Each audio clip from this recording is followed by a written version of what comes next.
In a move to rectify past errors made by loan servicers, the Biden administration recently announced a program that would provide debt relief to more than 800,000 borrowers with federal student loans.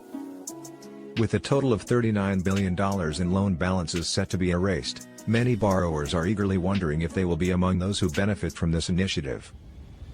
In this article, we will delve into the eligibility criteria for the program, how borrowers can determine if they qualify, and when the debt cancellation process will begin. Eligibility criteria for debt cancellation. To be eligible for debt cancellation under Biden's program, borrowers must meet certain criteria. This includes having direct loans or loans obtained through the Federal Family Education Loan (FFEL) program, which are held by the Education Department. However, eligibility for debt cancellation hinges on reaching a specific threshold. Additionally, borrowers with Parent Plus loans may also qualify. Borrowers must have accumulated the equivalent of either 20 or 25 years of qualifying months, which translates to 240 or 300 months of repayment in an income-driven repayment plan or a standard repayment plan. The exact number of qualifying payments will vary depending on the loan type and the repayment plan enrolled in by the borrower. Determining eligibility and payment count. Borrowers eagerly anticipating the news of their eligibility and payment count should keep an eye out for updates in the coming days and months. The Education Department will notify borrowers if they have received an account adjustment resulting in enough qualifying payments to have their loans eliminated. Borrowers who have not yet reached the required number of qualifying payments will receive updates regarding their payment counts. This process will continue until the end of the year. Extra credit for payments. When determining the payment count for borrowers, the Education Department considers various factors. Any month spent in repayment, regardless of the loan type, repayment plan, or whether payments were partial or late, will be included in the updated payment count.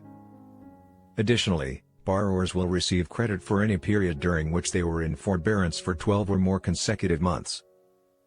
Those who experience 36 or more cumulative months in forbearance will also receive credit for each month spent in forbearance.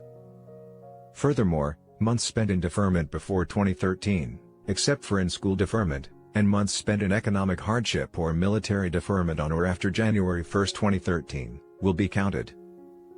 These situations will also be considered if they occurred before loan consolidation. Initiation of debt cancellation. Debt cancellation will begin immediately, with the Education Department promptly notifying eligible borrowers. No further action is required on the part of the borrowers. The department will continue to send notifications every 2 months until next year to inform borrowers who have reached the threshold for debt elimination. Debt discharges will commence 30 days after the emails are sent, and borrowers will be notified by their loan servicers once the process is complete. If borrowers are currently making payments, which will resume in October after a 3-year payment freeze, those payments will be paused until the debt is eliminated. Borrowers who wish to opt out for any reason should notify their loan servicer. Accessing updated payment count information. Unfortunately, borrowers will likely have to wait until next year to access their updated payment count information. Loan servicers are still awaiting the Education Department's update on these numbers. Therefore, contacting loan servicers at this time may not yield any new information. The Education Department has stated that once they have processed all borrowers eligible for debt cancellation, they will proceed to update the payment counts of other borrowers. Applying qualifying months to public service loan forgiveness. It is important to note that any qualifying months counted for debt cancellation can also be applied towards public service loan forgiveness. However, documentation proving employment with a qualifying employer during the same period will be required. Conclusion. With the announcement of the $39 billion student debt cancellation program, many borrowers are eagerly awaiting news of their eligibility for relief. By understanding the eligibility criteria, the process of determining payment counts, and the commencement of debt cancellation, borrowers can stay informed about their chances of benefiting from this program. While the wait for updated payment count information may be frustrating, borrowers can look forward to potential relief from their student loan burdens.